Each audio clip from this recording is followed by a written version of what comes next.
You have found Firebirds Weekly, a show about everything Firebirds. Thank you for stopping by. Game analysis, highlights, stats and trends. Firebirds Weekly, beyond the headlines. This week's guest is Brandon Sesay. Here are your hosts Adam Samroff and Chris Sipperly. Good evening. Welcome to episode 8 of Firebirds Weekly. I'm one of the co-hosts, Chris Sipperly. I'm joined by Adam Samroff, and tonight's guest is defensive coordinator Brandon Sesay. Brandon, thank you for joining us tonight. Man, thank you for having me. Thank you for having me, guys. How you guys doing? Excellent. All right, man. Trying to stay warm around these days. Yeah. Adam, we're just talking. I'm getting readjusted to the New York life. I just got back from Florida, so thank you for adjusting your time because I know you have a meeting here tonight. So we're gonna. Man, I appreciate it. Yeah, no problem, man. Thanks for having me on as well, man. I love the show, man. I love what you guys are doing, man. Hopefully this thing keeps going. I love the way you guys are interacting with us. I think the league needs to take note of that, and hopefully they can do it.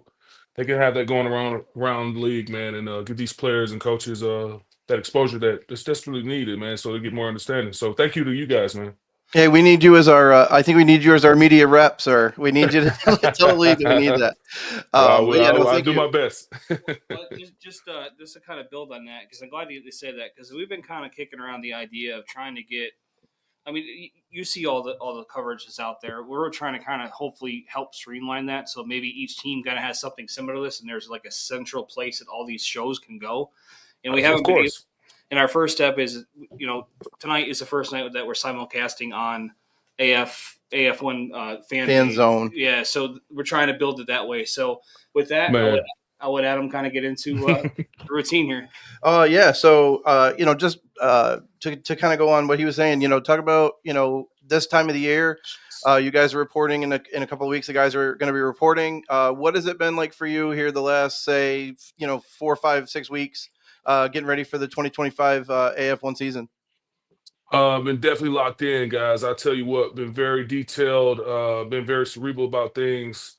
Definitely staying locked in and taking everything one day at a time. Respecting everyone, fearing no one, if you will. Preparing is everything. All right, so just preparing for the season at hand, one game at a time. First one's up is obviously Orlando, and so we're focusing on that and just getting ready to get these players acclimated to what we're trying to get going here and remembering why we're here, obviously, yeah, and just showing them what the standard is and what the culture has been. So just getting excited about that and putting it all together is what I've been working on. So, yeah, man. So, looking at the comments, I see Steve on Facebook, Steve Lounsbury, the what is he called? What's going on, Steve? He says, "Congratulations, coach, on the new baby." So not only getting ready for the AF1 season, thanks, you are a new dad. So congratulations on that. And how's it been trying to do that and be a coach and everything? Man, I tell you what, you got to definitely have a great support system within my family, man. Starting with my the lady of the house, Miss Claire. She definitely been holding it down with us and the family in general. My father-in-law and all those guys, and his wife and everybody helping out, and everybody's excited about what's ahead and what's the future. And having a little man here, he just means so much to us all. So it's getting us excited. Everybody's talking about he's the next up, which possibly could happen, but just balancing that out and having a great support system for them. I'm so forever grateful for my kids and my wife and the family and stuff to help me out. Actually, perfect segue. We want to talk about your life, in football and your life in general. Doing a lot of research the last couple of days. You have a pretty amazing story. Went to Frederick Douglass High School in Atlanta. Absolutely. Shout out to the ATL. We love the South like that. And for sure. Yes, and graduated in 2005. As a top recruit, 4-star on all the major things. What was that like to have your name out there with some of the top defensive linemen in the country? To be honest, fellas, I was surprised myself because I started playing football for the first time in my career when I was a junior in high school. So never putting on the pads. So for me to get the accolades that I got was super humbling, and to be mentioned with some of the great names, even in today's game. it was just somewhat one of those things like, wow, like I said, I was a basketball player first, and at least I thought I was. Right. But the football coaches there at Frederick Douglass were definitely on me about it. Like, hey, just give it a try, give it a try. And when I was on the court, I was getting called for fouls and setting picks, people bouncing off of me and stuff like that. And I just got irritated, getting technical fouls, and it was just like, all right, let me give this thing a try, And I tell you what, the first spring practice I had, my first two offers were Auburn and Clemson, and I was like, wow, okay, so this is real. So, and the whole Right. deal was just to basically make sure my mom didn't pay bills and pay for me to go to school and do something great to make her proud. My Hmm. grandfather, my grandmother, and all of them to make them proud of me. And so I picked up the football, if you will, and yeah, I started doing that and playing with a couple of great players over the time, just to say the least. I mean, James Davis is one that played with CJ Spill over there at Clemson, and they did very well. And obviously Jamal Lewis and all those guys went there, and just greatness, man. So yeah, when I was down there, uh, played, became a 4-star and all that stuff. It was like I said, it was surprising me. So I just kept chopping at the bit and said, hey man, I'm probably good at this thing, and kept going. So what was it like to have, again, like you said, were you a football fan growing up, even though you didn't play, you Yeah, only played absolutely, basketball? So it must have been absolutely. something, yeah, it must have been something, to get these offers from these big, major Power Five conferences, Oh Georgia, sure. Auburn, Clemson, and to be like, these are the guys I'm watching on Saturday nights, man. Like, and they Yeah. want me. Like, Exactly. what was that like to get those like letters in the mail and just the coaches coming to recruit and all that? So like, what was that like for you as a football fan? Like even Man, it was a later couple years. great it was a great feeling. It was very, very shocking at first. Like, this can't be real. But it just showed the testament of what my coaches saw in me and the hard work that I was putting in every single day, and how I was getting groomed to be where I'm at today. And it wasn't even about being just a player; it's just about being a great leader, working hard, staying focused on things, and just being a man amongst boys. Obviously, with your work ethic and being prepared. So. I owe that to them as well, and then making sure that I always had a love for the game. I love this game, guys. I mean, I really do. So I really am appreciative to all my coaches that always instill that to me. Just at the end of the day, she say, "Go have fun." I mean, that's what I try to do. Coaching at the high school level. Just Yeah, you want to take these kids and say, look, like this is supposed to be. It's a fun game. You only get 9 of them or 10 of them a season. Like you better enjoy it. You got to enjoy it when you're out there. Now, absolutely, man. when you started a little bit later in your career for football, does that Yeah. kind of I don't know you real well, but from observing a lot of the messages that you send, like at the tryouts and things of that nature, and throughout Yeah. a few practices here or there, you seem to be really into taking advantage of that moment. Oh man, Um, yeah. because like with you getting that late start, I mean, you lost essentially. I mean, depending on when youth starts, you could have missed 8 years worth of your life in terms of football. Oh man, So absolutely. so does that kind of where your love is so strong now because it's such a smaller opportunity than most? Man, you know what? Glad you asked that question. I'm glad you pointed that out. Yeah, man, it's all about that. So for me, even though I was coming out of high school, I signed with UGA out of high school, right, fellas? And so I'm all stoked, but I never had the knowledge of what I needed Mhm. to be on that level and academically and all that stuff. So I had to go to junior college. So I'm a junior college kid. I don't even know what this stuff is about either. I'm thinking like, life's over. Oh man, what do I do now? I get introduced to junior college, and that's just a whole nother ball game. And a lot of players and people that know about junior colleges, man, it's really betting on yourself again. And it's it's you, your family, and then there's the world. And then it's like, okay, so that really made me be more appreciative of just the opportunity that I had and that I Mhm. was having. And it just made me, understand that this thing is not given to me, man. It's really one of those things that's very, very, very fragile that you got to take care of. I mean, it can be taken from you with a snap of a finger. So, just going through JUCO and understanding all that stuff and ending up at Texas Tech University and being able to be successful there, it just always, carried with me. Just being as a player, even when I, became a young player to then being a vet player, is just like, man, take an opportunity. I mean, you don't get opportunities all the time, right? So when you do get an opportunity, you just got to take advantage of it. Every day you get a chance to do what you do and do what you love, man, you definitely got to put all your hard work in, man. And it's not what people think it is. It's hard to do, man. Being successful at a high level for multiple years or for a long period of time, it's not easy, So, that's why I'm always, turned up and I'm all Yep. fired up, man, because it could be taken from you. But you talk about that. You mentioned it when you were talking. You said about the academic side, Yeah, and but it's one of these things where you get young kids like this too. Like they love football, they're really good at yeah, it. But maybe academically, school wise, they're just not there. right. And for them to see a story where you're like, hey, I went to JUCO, I got my grades up, and then was Yeah, able man. to get to the next level. To play at Texas Tech. Talk about that message really quickly. Just about that perseverance, not give up. Like, hey, my dream's not over. And I So, think young kids can see that and really take from that. well, right now as well, I'm coaching at Hudson Valley Community College here in town, and Oh, right. Yes. yeah, so it's also a great thing for me, and I'm working at Colony High School as well, helping those kids out for understanding, like with the question that you just mentioned, man. And yeah, it is about not giving up and everything like that.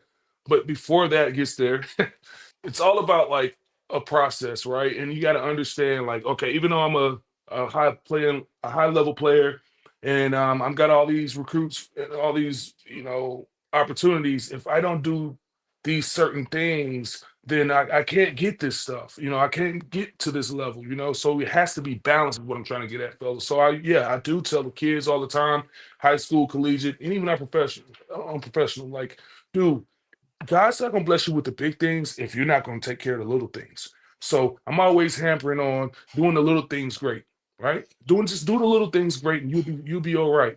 So yeah, kids get their noses up. Oh yeah, even with my son, he just got a couple offers in Colorado State and San Diego State and stuff like that. But I always try to keep him, steadfast on, hey, you still got to do your thing in classroom, keep it going. You still got to make sure you're working out and everything, eating right, and being a good person out there in the community.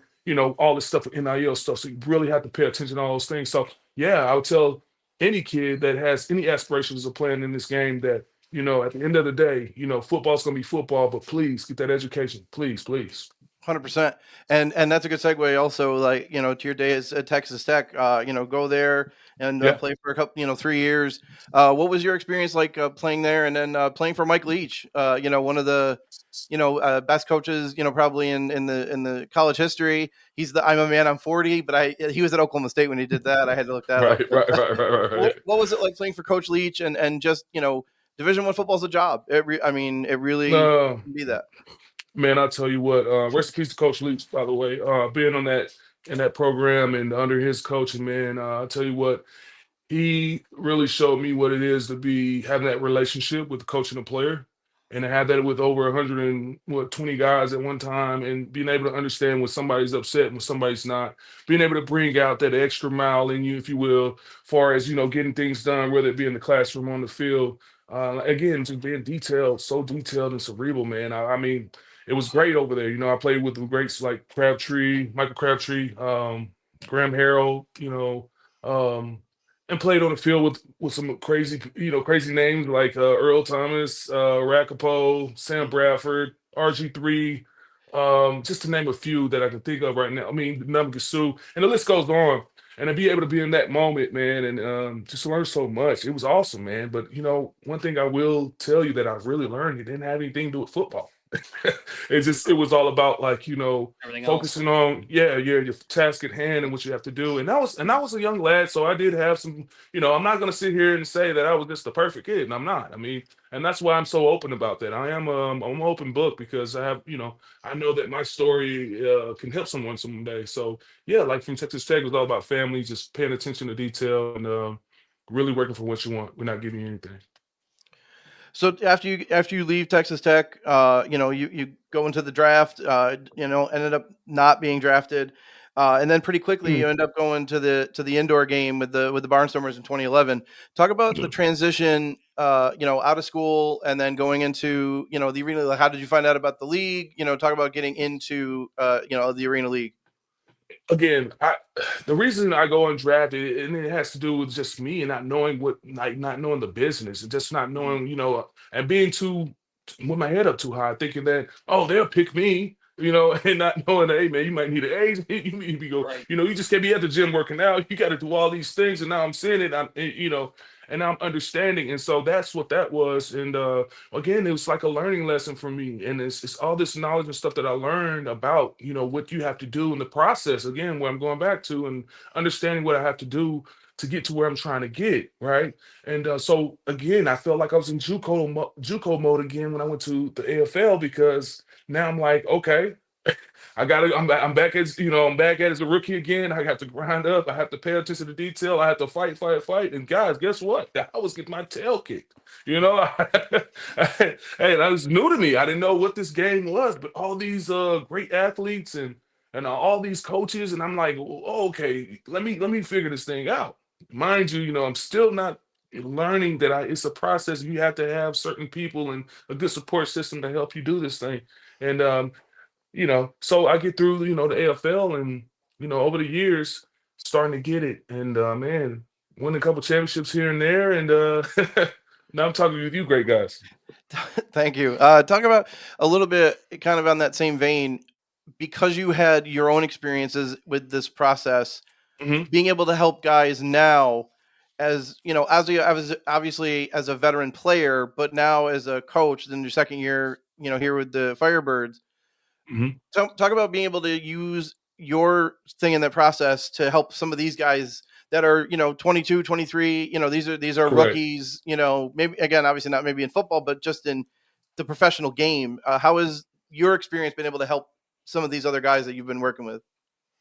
Man, exactly. That's an awesome question. So that's what I'm all about, man. I'm like what you would call the sacrificial lamb. I'm the guy that's going to tell you straight up, hey man, don't do this because this is exactly what's going to happen. You need to do this. Oh, you thought you was running through that line? That's not running through the line. And if you keep doing it that way, it's going to be this. Like I'm not here to be, sugarcoated for you or to tell you something that's not happening. These are the things that are happening. And what I was blessed with, and I'll tell you this, is that most of the teammates that I had are now recruiting coordinators and their coaches and all this stuff on these higher levels. And they are telling me these things. And I already knew this stuff, but it's just to reiterate and stand on that, hey guys, don't get it twisted, all right? Don't come into the league, oh, I'm better than this. No, you need to be very, very humble and get your lunch pail and your hard hat, because we're behind schedule, right? So we got to get going. We don't approach this thing like, oh, we think we're all Billy Bad, you know what? No, Yeah. man. We got to go back and get back in the seat. Okay, pay attention to detail, lock in, treat everything like where I want to go. Like I said in the beginning, if you can't take care of what God's giving you, the little things. How you gonna take care of the big stuff He give So I have you? So it's a process. right. Mhm. You may not be able to answer this question, but it's something that kind of dawned on me as you're talking there. Obviously, this league is in some ways for some a potential um, Stepping stone. stepping stone. How Hmm. do you balance that thought process and still have team success at the same time? Like, how do you do that? Like, obviously, your goal is to set them up for success, but your ultimate goal is to set the team up for success. So Hmm. how do you manage that, or don't you really worry about it? It's just a passion I have for seeing kids make it, y'all. It's just about them being successful. I coach so hard is because, at the end of the day, when I see these guys go to the next level, that's my hooray. That's Yeah, actually my championship to be 100, you guys. yeah, You know, hmm and that's how we win around here. It's not about, like I said, and that's one of my defensive philosophy is that it's not about me or the coaching staff, all right, or the defensive coach, or the coach staff in general. It's about the players, right? hmm We keep forgetting about that. I see a lot of teams that have great players, but they just can't get it done because there's this line where we're scared to cross for as building relationships. The harder the better relationship you got with a kid, the harder you can coach them. And so for me to answer that question, like I said, when these guys get to the next level, that's my moment. So I take it so serious when I get there to get the best out of these guys, understand their why, and push them, man, and push them, and they can see my story and say, hey, I'm gonna run through a while for coach because he keeping it real with me. And I can't make it up because I can tell you in your face that there's some things that I did in my career as to why I'm not playing on Sundays, and that's just facts. I have the size, I have the eye test, I can run, I can hit. But there's something that happened and then everybody always asks me, and I always say lack of discipline. But I know that this is my calling now to then coach these guys up and show them, hey, when you come with Coach Sesay, he's gonna get your mind back right. He's gonna give it to you up close and personal. It's all love, but at the end of the day, he's preparing you to go where you're trying to get. You know what I mean? Well, So that's it. you're giving them the direction that they need, and Yeah. maybe not give them the things they want to hear. Those are two very different things. It's important to be transparent because listen, Yes. you've been around quite a while. There ain't nothing worse than being recruited by somebody that doesn't understand the betterment of the player, um, Yes. and just doing it to just get them from somebody else. Absolutely, man. Absolutely. And that's what I learned so much from also being around Coach Weir and how, like I say, cerebral and paying attention to detail he is. But Hmm. it's with all facets of the game. And the main thing is always the players. Like he's like an uncle to me, and I'm coaching with him. You know what I'm saying? So Hmm. it's like he's always trying to make sure that, relationship wise, that there's this understanding and it's okay to come talk to coach about anything, not just football. And I'm that same way. I don't That is so important. They're you young know, men like that they're need young direction. men. You got me. You know what I'm saying? So that right there alone is what I love so much about it is building those relationships to the point, like in deep in games or Mhm. far as situational and the situation is getting high. Oh, and then they look at you and they say, "All right, coach got my best interest because." We have this relationship. He understands my why. He knows why I'm doing this. Yeah, if I mess up a little bit, I'm expecting him to see that, right? And that's what kind of kids we got. Mhm. So I'm so fired up, as you guys can tell, as that we keep talking about it, Yeah, because I can't wait to get with these guys, man. Can't no wait to. We doubt. got a great bunch. Got a great bunch. I wanted to ask, I saw that started with the Barnstormers, and you went between to West Texas, San Antonio, Tampa. You've been all over the league, and Yeah. and not only over the league, but it's a different league and iterations of the league. But Yes. Albany has been the stop that you've been at the longest. Between when it was the Empire, now as the Firebirds. Yes. What has made Albany the difference for you as someone you're like, hey, this is where I want to be. This is where my coaching career is going. This like Albany is my spot. I tell you what, fellas, when I first got here in 2018, it's just the culture here. It's about, the blue collar guy. The guy wakes up every morning and goes put those hours in and he's providing for his family. He comes home, he eats, and he's ready to get right there and go. He still makes time enough to go to the football games and, come back. And it's Mhm. just that kind of culture here that we're going to work hard. You got to earn it. I love that about this town. And I want to push that narrative. I want to push that culture to our guys that, hey, you're in this town. Hey, this is a hardworking town, right? Everybody's always want to talk politics, and I don't really get into that, but I talk about the guys that make sure the lights are coming on every single day. You know what I mean? Yeah. And that's this town to me, and that's what I grasp from it. And over time, just winning championships, being successful, and seeing all the hard work that the community puts in every single day. It's just amazing, and I gravitated to it, and obviously found the love of my life, and started building family here, and like I say, I tell people all the time, this is my home away from home.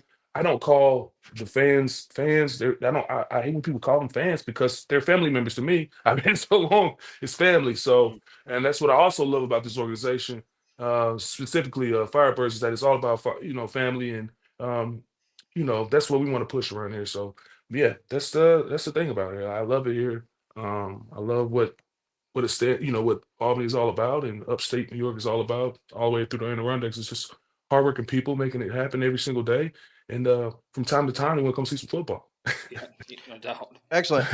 How was the transition from going from playing to coaching? Obviously, being a part of three title teams, here in Albany, Yeah. and then and then going over to the coaching staff side. Is coaching something you've always wanted to do? Say after your playing career was like, okay, like the body's physically not able to do it anymore, or whatever. You get to a point and you're like, whatever.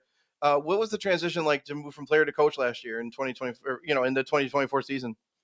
It was pretty good, man. Like I said, I've done. It's when you give it your all and you leave it all out there on the field, you don't have any regrets, fellas. And I literally did that. And for me, I couldn't go back on the field and give if I couldn't give everything I got, every single little thing I got. I mean, talking about preparation and making sure my body's right, been away from my family even more. Yeah. If I couldn't do that, then I wouldn't come back to the game. So transitioning anyway as a coach wasn't that hard because I was always a leader anyway. Now, was I a great leader in the beginning? I was still learning. I was young and figuring it out, but I knew I had that calling of leading, and I knew that I had a calling of motivating and Mhm. pushing my teammates to be the best versions of themselves. So it wasn't hard for me at all. And I love the football. I love football, man. This is all I want to do. This is everything I have. And besides loving on God, my family, then it's football, man. That's what it is, man. That's exactly what it is. So it wasn't Um, hard at all.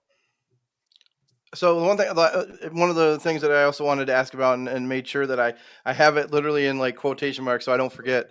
I've seen some of your posts online. You have a pretty good, obviously great presence on like Instagram and the social medias. Yeah, And I've seen some stuff with the Champ Camp, and I wanted to get an idea of when thank you you. started that, what it is exactly when you started it, and bringing that, to the community, the youth football, trying to get these kids involved.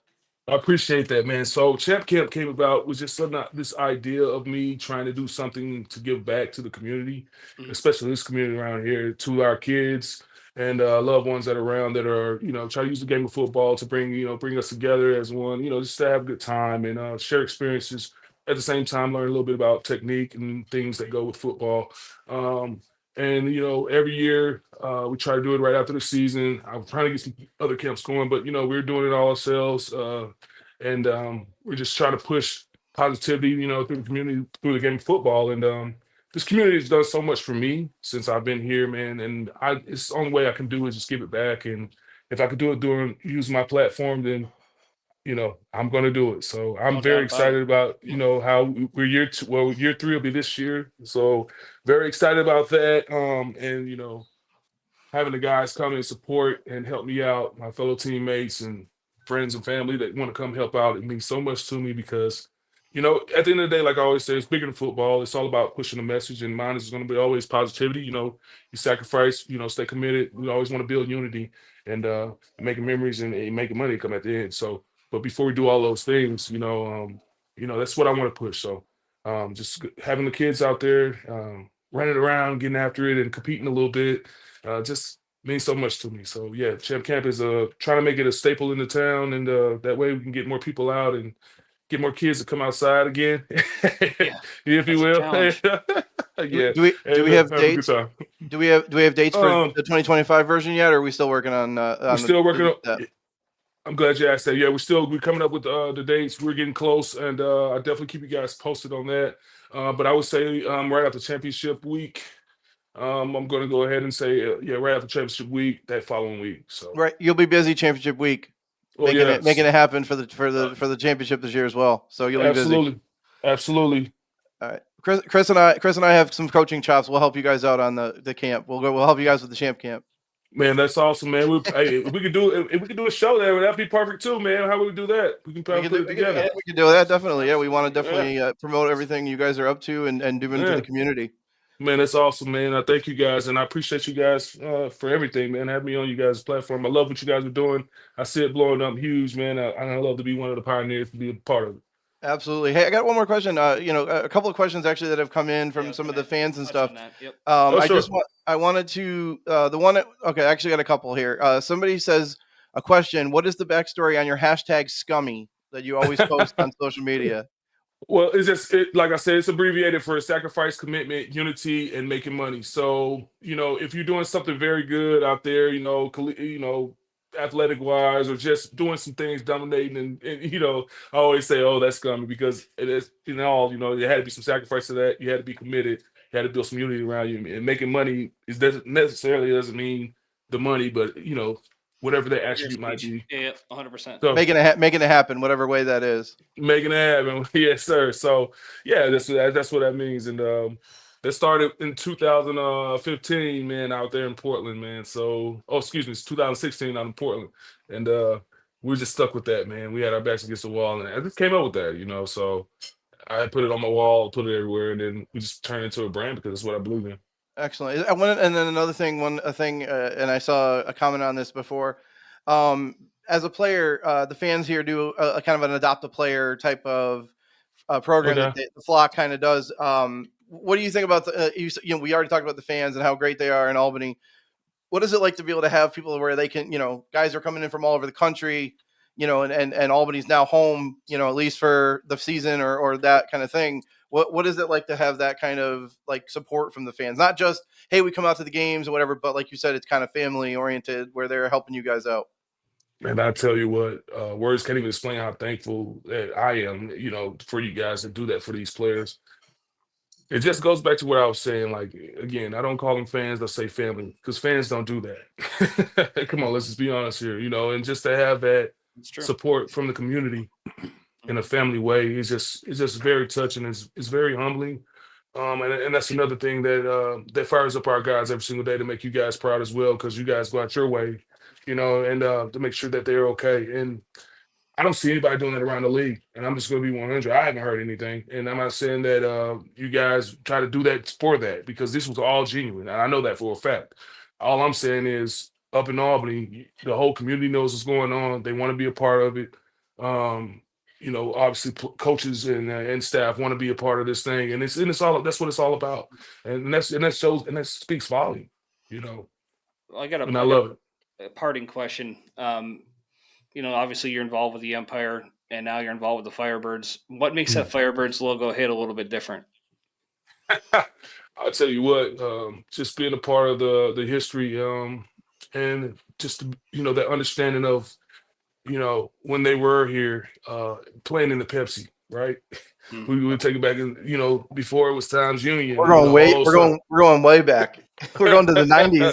Right. So I do my homework, because I want to understand. I'm like I said, I'm very cerebral. I'm very detailed. I want to know why I'm doing this. I want to know my why, and just all those family members from then that supported the organization until now. We have to hold this thing up high, and we have to stand up for it, and make sure that we keep up the great prestige that we have here. And I'm down, man. I love it, man. It's a winning culture around here, and it's not talking crap. It's just, I say I'm not cocky. I'm just convinced. You know what I mean? I work hard, man. So, and the guys around me, they want to work just as hard. So we're expected to win because that's how much work we put into it. 100%. Awesome. Yeah. No, thank you for joining us tonight and helping man, us, thanks for with our podcast, and have fun at your team meeting, and try to get some sleep, Mr. New Dad.